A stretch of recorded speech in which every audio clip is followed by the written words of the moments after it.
Well, welcome to Investor in the Family Radio. This is Brian Bain, and I am your host. And again, with me today is David Reyes. David, say hi. Hello, hello. David, great to have you with us. It's been so much fun having you as kind of co-hosting for a bit here on the show. And for our listeners who know, the last few weeks, we've been working through the 1970s for Berkshire Hathaway, all of Warren Buffett's letters to shareholders throughout the 1970s. And last week we talked we got into the 1972 letter a little bit. We've left a little bit unfinished, which we'll cover briefly today, then jump into some of the topics and hopefully get into the 1973 letter. Of course, one of the problems we're having is it's so much fun having David on the show. We end up talking about lots of other kind of investment-related themes, which is exactly what I wanted to happen, which is great. But then it ends up thinking, oh, we haven't finished the letter yet. So, but that's a good problem, and which I'm excited to have. So what we're going to do today is kind of one of the things that I've noticed is, David and I will be recording a show, and it's great, kind of back and forth, and then we'll get off, and then he'll start asking these amazing questions, and I'm like, David, ask those questions while we're recording. That's like, I guess like gold. Yeah, go ahead. Yeah, it's like I guess I gotta be the resident, like the, hey, there's no dumb questions kind of thing. Yes. And so I guess I have to be the resident, that guy, which is always hard to be, because you're like, man, I guess, but for the sake of the people, and for anyone out there who is, coming upon this podcast or coming upon this and wondering like, how in the world, what am I doing here? I think that those are my people, I guess. Yes. There's probably own it. There's probably lead your people. Probably a mix. Yeah. So I just got to lead my people the right questions. But so that's why I'm here. Well, it is actually, and honestly, like it's, teachers, we always used to teachers saying this in class, there's no such thing as a dumb question. And as soon as they say that, we all think, I've heard lots of dumb questions before in my life. And Exactly. So, and I get that, but for real, man, like I am, like you are on the show because you are speaking for a lot of people who are coming from where you're coming from. There are so many people your age and older who are like, I don't really know where to get started or what to do. And obviously we don't cover all that extensively in one episode. Yeah, go ahead, jump in. What were some of the things you were asking about a while ago? And some of it we can jump in here, and some of it maybe we'll reserve a special episode to some of these specific questions too. Right. Well, I think a lot of what these letters, that Warren Buffett shares, I think a lot of it's like, it's a, and you've mentioned it before, it's a good reminder, it's a good conviction thing. But I kind of wonder, okay, well, how do these speak to me who's not investing right now, who wants to get into that, but not there yet? How does what these letters are saying, how does it speak to me? How is it supposed to get me, I guess, like motivated to get into investing? And kind of one of the questions I had is like, okay, I'm not investing right now. Am I missing out on something? Obviously, there's, some, money to be gained, and things like that. But it's like, am I missing out on something like that's fun? Am I missing out on something that's like necessary? Like, am I, and so I wonder things like that, like getting to the why of investment. And I think Warren Buffett kind of, you kind of see some of that, thematically in these letters and things like that. But I guess my question would be is, why investing? I know it's pretty broad, I guess, but it's like, why am I on this podcast? Yeah, but I think I more specific. What it should be the motivating factor in investing, I guess.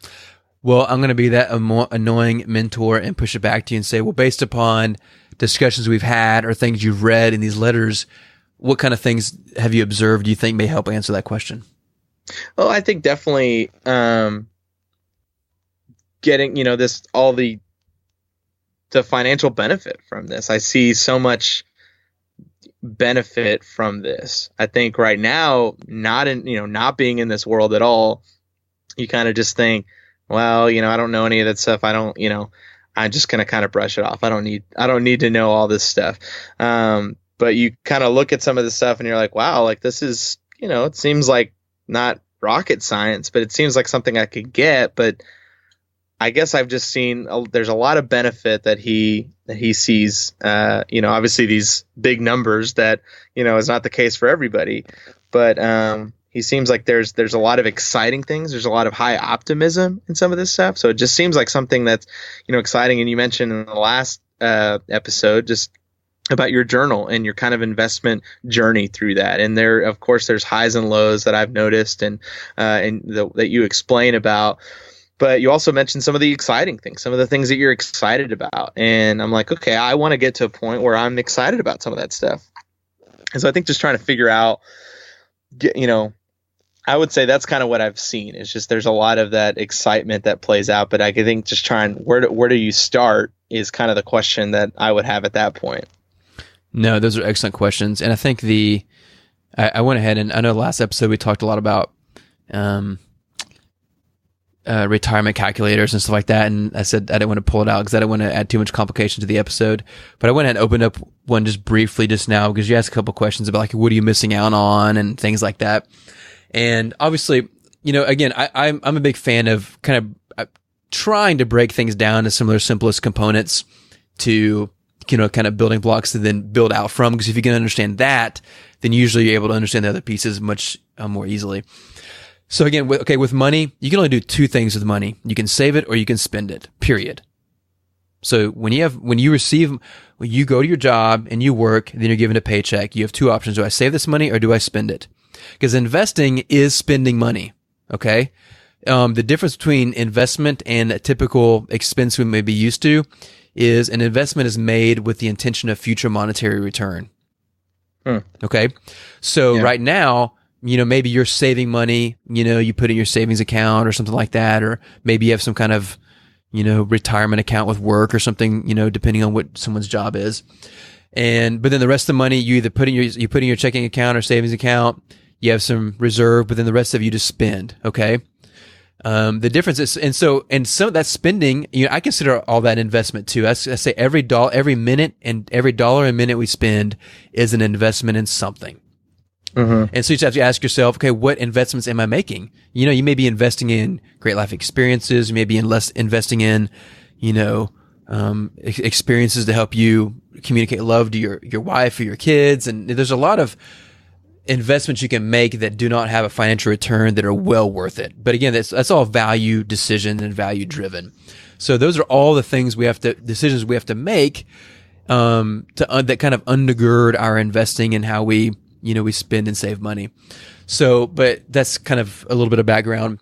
But so again, viewing investing is spending money with the intention or objective of financial return. Okay. Mm-hmm. So that's why you invest. So the big question you ask is, why do you invest? It's like, well, because you want more money. Right. You want your current money to become more money. Some historical reasons for that are one of them is obvious. Like if you can turn your money into more money, who doesn't want to do that?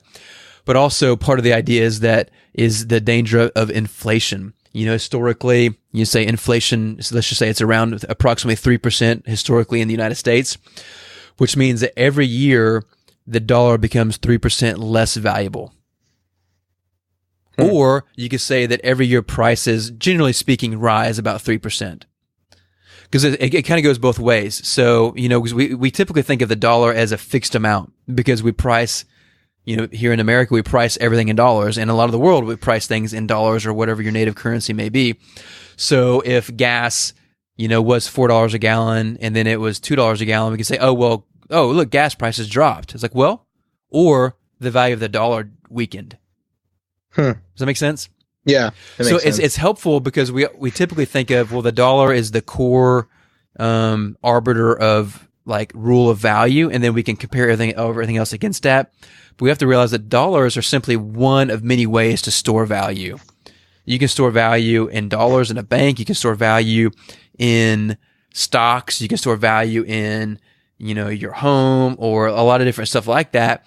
And as, your home rises or falls in value or your, stocks rise and fall in value and all that kind of stuff, you always have to ask, well, the prices fell compared to what? Does that make sense? Yeah. Yeah. And I guess it's like, I guess at the beginning, I think about, okay, when I think of investment, before I, was reading these letters, before I was kind of researching into things like this, when I think of investment, I think of every time I'd watch the news and I would see right before they went to commercial break, there was all these stock numbers. Right. And I saw when I got my first iPhone and one of the apps on there was stocks information. And I'm like, well, that seems like really cool to have on my phone, but I have no idea what that means. And then I think of E-Trade, because at one point they had the funniest Super Bowl commercials one year. The little and baby. I thought and I thought that was hilarious. And so all those things, I'm kind of like, what do all those have to do with investment? And you see on the news, like, they're ringing the bell at the stock exchange. And I'm like, okay, what is that? It's like, that's odd. Yeah, and it's like, what is our, like, are we all happy about something? And I say, like, oh, well, like, you wonder. And I'm just being really vulnerable at this point, Brian, I guess. Perfect. But so you see them ring the bell, but you've also heard, oh, it's the stock exchange is down, but they're all excited and they're wearing a jersey or some sort. And I'm like, okay, this is interesting. And then you see all these guys like in white lab coats or something like that. They're like on the floor and they're running around like crazy. And I'm like, what on earth what is this? And so coming from the outside in, it is a very odd thing. And that's probably why I'm just always never been like, okay, I'm going to really research and I'm really going to get into this, just because there's just a lot of unknowns. There's a lot of things, just like anything, when you go into it, there's just so many things that you're just unsure about, but it's kind of, you're afraid to ask, just because you feel like you should already know that stuff coming in. Totally. No, and I love everything you're saying. And first of all, it's hysterical hearing your very true description of Wall Street and like the stock exchange, because it's like you just explained it really well, and it's hysterical to hear someone, just being really honest about what you're seeing. Well, and I know a while ago I was getting, I'm probably, waxing a little bit too philosophical, which is something I'm prone to do. But the reason I'm saying some of those things about assets compared to each other is because it helps understand and answers your question. One core reason why people want to invest is because your dollar's losing value. So if you're working and you're receiving income, those dollars are losing value each and every year. And so you invest to hopefully make enough return on that investment to, at a minimum, offset that loss of value of the dollar, if that makes sense. Does that make sense? Yeah, that makes sense. So if you think, and let's just say inflation is 3% per year, just to use that kind of a general ballpark, that means you'd want to have at least a 3% return on your money every year, so that at a minimum, your dollars are not losing value, generally speaking. Yeah. So that's a very base level why someone may want to invest. Mm-hmm. And historically, you could then go and like, I can go into your bank and you could maybe have a savings account, and maybe your savings account would give you 3% return per year, and that may be enough to balance out inflation. But with interest, this is where you hear about, you probably see every now and then how interest rates are really low and all that kind of stuff, and you're probably thinking, who cares? What does that matter? Well, one reason it matters is, well, if interest rates are really low, that means that I can't, if I put my money in a savings account and I'm basically making 0% interest, then that money is losing value every single year. And if I want to retire someday, that's not a very good proposition, because that means you have to keep making more and more money to make up for that value you're losing. And that's kind of so you're losing money over time. And so you think, well, okay, then I need to invest that money somewhere else to make a higher return. And now I'm getting probably way more than you want to know, but this is helpful in understanding a lot of the things you'll hear out there in the news today. Or if you want to read more deeply in things you're seeing and hearing, you'll hear stuff like this. One of the reasons why like stocks and stuff like that are reaching the higher valuations that they are today is because people, you say like savers, people who are saving money, they're having to put their money in riskier and riskier investments like stocks, because they can't get a good return elsewhere. And if they want to offset inflation, they're having to put their money in stocks because the return is a little higher than inflation would be. And maybe if they want to have any kind of positive return to help boost their retirement down the road, you also have to invest in stocks, when historically a lot of people would more conservatively, and maybe they would invest in bonds and more so, or maybe more money in some other, I won't get into other details of what you can invest in, because they don't come with as much risk. Because I'm sure from your perspective, you think of investing in stock market, you probably think about like 2007, 2008, when there's a huge, you weren't participating in it, but you probably heard a lot about the financial crisis, right? Right. Yeah. And so you hear about that, or you've heard about the dot-com bubble. I'm sure you've heard that phrase. Something like that. Yeah, I hear that stuff, and it honestly just kind of makes you a little nervous. And like you said, it's a risk, but you kind of wonder, like, okay, I feel like life's fine right now, It's like Right. it's so why should I get into this risk? But yeah, I mean, it makes sense, all that. Well, and so by putting your money in stocks, because people can't get a good return elsewhere because interest rates are so low, they're putting money in stocks, more so than maybe they would have otherwise. And because of events like 2007 and 2008, and then the dot-com crash, it shows, man, there's a lot of risk in stocks because in the last 20 years and less than that, there's been two, huge stock market crashes. And, it's very possible that we could have another one. And so, but those are the reasons why people are putting money in stocks more than they would have in the past, because they're looking for a return on their money. And so, again, way more information probably than you wanted, but hopefully a little bit of context to help kind of think through stuff. But the ultimate answer to the question as far as why to invest is because you want to make money off your money. And, it can help you retire with you can make the money you're earning create more money so you can retire and have a better retirement, or so you can pay for kids' college and big expenses down the road. And then specifically for you, I've got the calculator out here in front of me. If you, at the age of approximately 27, and if you want to retire at 60, which is early, and say right now you put $5,000 in a retirement account, and then every year you add $5,000 more to it. Got that? Mm-hmm. And you want to retire at the age of 60. If you were to return 10% per year on that income, and you retired at the age of 60, and then every year in retirement you drew $100,000 off your retirement. Does that make sense? Yeah. You could die at the age of 90 and still have almost $5.5 million left over. But so take that exact same thing, and I'm going to change the annual returns from 10% to 9%. And at 9%, you run out of money at the age of 89. Wow. That's the difference. First of all, that's the difference 1% makes. But even the bigger thing I want to highlight is the difference that time makes. Because of your age, you could, 10% returns. I mean, that's a pretty healthy return on an annual basis. I mean, most people who have been investing for a period of time would be like, I would love to get average 10% every year going forward. So that's a really good rate of return. So I don't want to make light of that.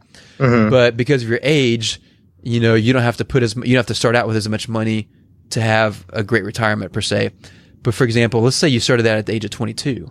And let's do some numbers here real quick. You could, let's see.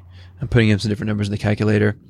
Yeah, so if you start at the age of 22 and then you average 8% per year, you could retire. And again, you start with $5,000, put in $5,000 every year.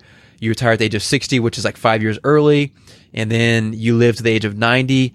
You could live off $100,000 a year with that all through for 30 years in retirement and still have $1.3 million left over at the end of it. So the reason why invest and why you should care, because you heard there's this phrase called the time value of money. As someone in your late 20s, if you start now, like, you don't have to take as much risk and you don't have to have as good a returns as someone like me may need to have if I was starting from scratch right now, because you have a lot more time for your money to compound and grow. Does that make sense? Yeah, that's true. So, and that's what I think that the whole, wisdom with age type thing that, people, as you get older, you get in your 30s and 40s or older, and you think, man, if I had taken investing more seriously at the age of 22, if I had just put aside $5,000 a year at the age of 22 and then just gotten a reasonable rate of return moving forward, I could have had an amazing retirement without much effort. But, if you're a little later in the stage, like even where you are in your 30s, you have to be a little more creative, because either you have to make a lot more money or you have to get better returns on your investment. Yeah. So what would you say, like, step one is? Man, that is an excellent question. Well, step one is, and I'm going to say this annoying statement that we always say in the investing world, like, none of this is personal investment advice. I'm just saying these are generically stating, like, I would say this, if I was starting today, there's a couple of things that, first of all, there is no clear right or wrong. I'll say this, there's advice, and here's the things that I think you need to factor in. One is, what is your current, and again, and this is exactly what Buffett did with Berkshire Hathaway. This is where it ties in. You have to assess, where are you right now? What is your current level of savings? What is your current level of income? what debt do you currently carry and how much interest is charged on that debt, whether it be credit card, mortgage, car, or something else, school debt. And then you have to kind of assess where are you overall. And some of that can be painful because looking at, if you have debt, it could be like really painful to look at that and deal with it. But the more honestly you deal with it yourself, you don't have to show it to anyone else if you don't want to, but the more honest you are with it, the better you're going to be able to prepare yourself for it and manage it well. Because here's the thing. Like, for example, if you have credit card debt that is, anywhere from, if you have credit card debt and it's 13 or 14%, you're in a really great place comparatively speaking, but most likely it's 17, 18, 20+%, right? So here's the thing is, if you have debt on that level, and then let's say you make $5,000 and you have $10,000 of debt that's charging you 21% per year, like, do you think, does it make more sense from an investment standpoint to pay off that debt or to put money in the stock market? I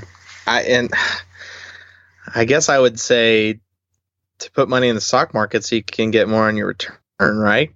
Well, okay, let's think through that. So I mentioned a while ago, okay, in the 1972 letter for Berkshire Hathaway, the last episode we mentioned at the very beginning, he said the 1972 earnings returns for shareholders were 19.8%. And I mean, do you remember how I kind of like oozed and proclaimed about how amazing that was? Right. And that talked about how even 15 or 16% is like an amazing, incredible rate of return. And one of the reasons why Warren Buffett is a legendary investor is because he's been able to get returns like 19% per year, which doesn't sound amazing if you're not in the investing space, but I talked about how that's an incredible return, right?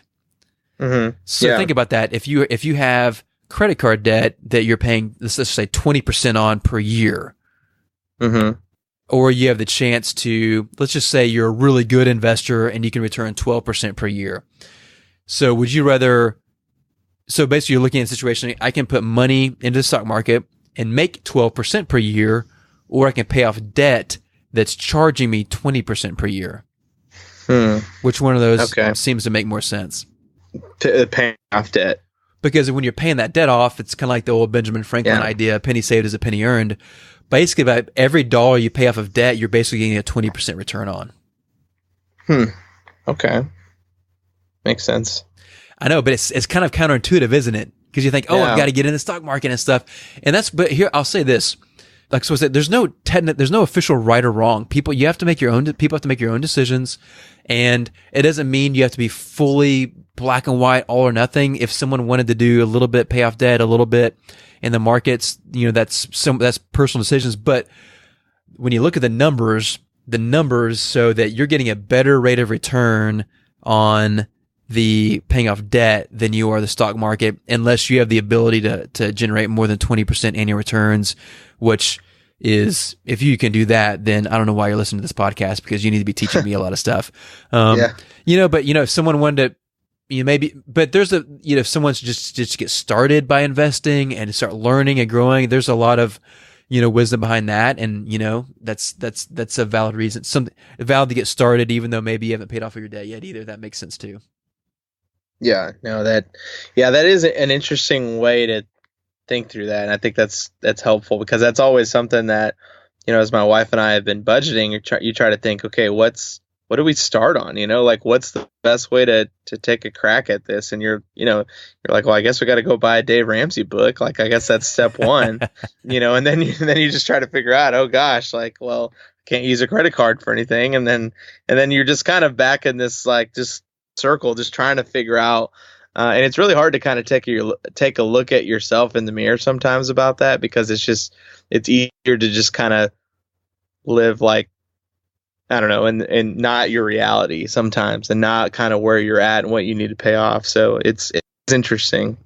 Elaborate on that a little bit more, like not living in your reality. What do you mean? And you don't have to share personal examples if you're not comfortable, but tell me generally speaking. Yeah, no, I think a lot of it is just because I think you can look at your debt, you can look at kind of where you're at, and you're like, man, I'm lost. It's like, I guess I just have to you just kind of wonder what to do, because you feel like you can't share it with anybody, because you feel like it's you're not supposed to talk through this with anybody, and you have financial advisors, but we talked about a few weeks ago, it's like, well, who do you trust in that Sure. regard? And so you just kind of get to a point where you're like, well, I guess I'll just start thinking of the way I can earn more money instead of paying this money off, because I'm not seeing how I can get a return on this. I'm not seeing Mm-hmm. how I can figure this out. So I guess it's sometimes just easier to live in like, okay, well, what if I could get more money and just get more money, Right. not worry about the things that you're owing and the things that the debt that you have to pay. So I guess I just kind of fall sometimes in my own trap of this cycle. So that's kind of where it gets me. Well, and that's honestly, I mean, as bad as it sounds, that's kind of the point behind credit cards and things like. And again, I use credit cards. I'm not harping on people who do. Like I'm not in it, but obviously you want to be responsible with them. But banks make money on credit cards. Or, they get the transaction fee, but they make the real money off of interest payments. And if you get stuck in this world where you just like, you get into a place where like, well, I'm always paying credit card debt and I'm always paying interest. And then it's like you end up paying off far more than you originally owed, over the years because you're paying so much interest on it. And, another example is like a mortgage on your house. If you own a home, a typical mortgage is like 30 years, right? So you just think, okay, well, it takes me 30 years to pay this off. But when you really look behind the scenes, man, for the first, decade or maybe even 15, for the first chunk of that 30 years, every monthly payment you make, the majority, like you're paying a lot more on interest each month than you are principal. Mm-hmm. Which is maddening. So usually in most cases, depending on your interest rate, by the end of 30 years, you paid for your house at least 2 times over because of all the interest you paid. And so if someone just pays, they call it like a 13th payment. Usually with your mortgage, if you pay a 13th payment each year, so whatever your monthly payment is, pay one extra payment each year. And so since it's extra, that goes just completely against your capital, your principal amount, and then that goes against interest. And you can take your 30-year mortgage and shrink it to like 21 or 22 years. Wow, that is interesting. And in most cases, if you just double your mortgage payment every month, which I know just sounds, that's not a small feat, but if you doubled your mortgage payment every month, in most cases, people can pay off your mortgage in about 7 years. Just because it's not charging interest. Exactly. Yeah. And, but most people just take things as they come and don't think about things and don't understand how money works and how investing works. And that's what all this is about. Because once you understand how things work, then you're able to identify problems and solve them. And you're able to identify opportunities. Like Warren Buffett with Berkshire Hathaway, he realized, so I am running this textile company and the textile industry is doing poorly. This company is struggling and I want to make money off this. So I should invest my money somewhere else instead of my own company to get better returns. And because he understands how things work. And this is actually where I actually jump into, as we finish off the 72 letter from our last episode, I'm going to bring a few things in here, which again show the importance of understanding how money works. And we will not be able to elaborate on this at the end of this episode, but this will come out a lot more because this is actually a huge part of Berkshire Hathaway's success. So in the 72 letter, it was the first time that Warren Buffett, because in each letter he breaks out, textile operations, insurance operations, and, he'll break out the different components of his business. But for the first time in the 72 letter, he broke out a special section on insurance investment results.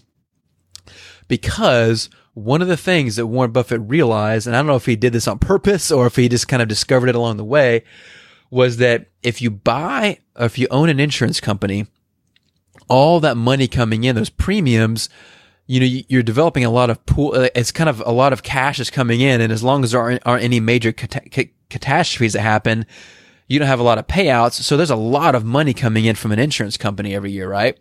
And then also, you've got money that you're pooling, that you're kind of keeping set aside in the event that you've got to pay out insurance premiums, or not premiums, or you're paying people out for their insurance payments when in the event of an accident or something else.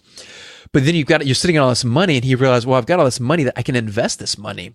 And so if you take all this pool of money you have from your insurance customers, and then you can invest that money, and whatever money you make on that, you keep.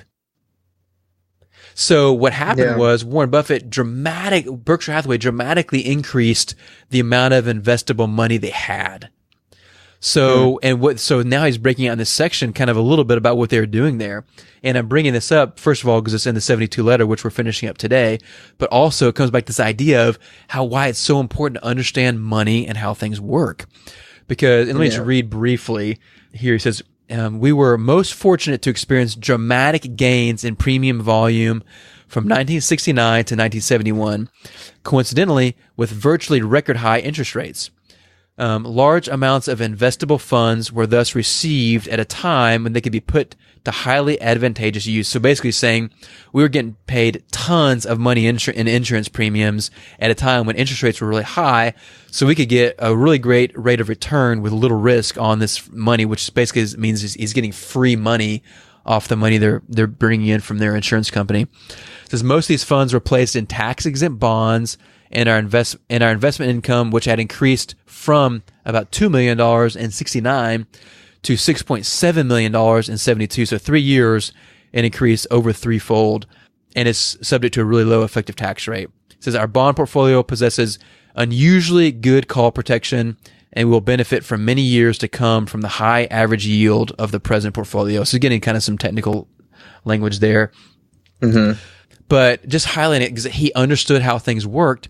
So he realized, hey, I can bring in this money and, hey, look, interest rates are really good. So I'm going to take this money right here and I'm going to invest in bonds that these particular bonds he used. There's lots of different kinds of bonds, but these bonds that he used here had a really low tax rate. And typically bonds are fairly low risk depending on the ones you invest. You can invest in bonds that are pretty low risk. So does that make sense what he's doing? So all this money was coming in from premiums on his insurance company. He took that money and put it in bonds. And so instead of taking that money and keeping it, he put it in bonds. So then he was making more money on top of the money he already made. Does that make sense? Yeah. No, yeah, it does.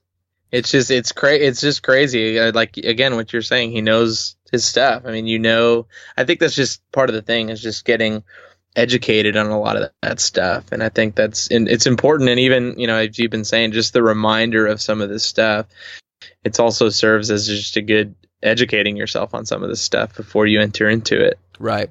And that's, again, one of the whole reasons why this podcast exists and why we're having these conversations. Let me say one thing and then we'll wrap up for today and we'll jump back in this next week is just because, as I mentioned, that idea of understanding how money works and how investment can work or how that reveals different investment opportunities. And I shared kind of how Warren Buffett uses insurance companies to create money to invest with and stuff. There's this idea called a carry trade, which is way more complicated than we need to get into in depth right now. But I want to bring it up just because it shows how, there are so many complicated and really can be really sophisticated ways that people can invest money once you understand how things work. So the carry trade is this idea that people will identify, hey, I can borrow dollars because, the interest rates in America are really low. Say they're 0% because they were effectively 0% or close to that for a long time. Let's just say they still are. If I can borrow money at 0% in America, and then there's a great investment, but then over in Germany, and again, I'm making all this up, so these numbers aren't real. In Germany, interest rates are 3%. Oh, well, so I can borrow money in America for free, and I can go invest it in German bonds and get 3% per year. So it's getting I'm basically getting 3% return on money for free, money that isn't even mine. Right? So they're borrowing money and then you're paying it back and keeping the extra 3%. That's kind of called a carry trade. Of course, it gets really complicated and can become really problematic when interest rates start changing and then you get stuck in your trade and you lose a lot of money. So it's not as simple as it sounds, but it's just another way of showing how opportunities can present themselves for people who are paying attention and careful enough to do it correctly. So you're right. Any last thoughts? No, I think that's good. Again, I think it's just a lot of just, trying to educate myself and trying to understand, kind of just looking at so many different factors. I feel like that's kind of the theme that I keep hearing. It's just there's making, kind of taking one step ahead, kind of understanding the risks and understanding where you're going is kind of some of the key parts. Would you say that's accurate?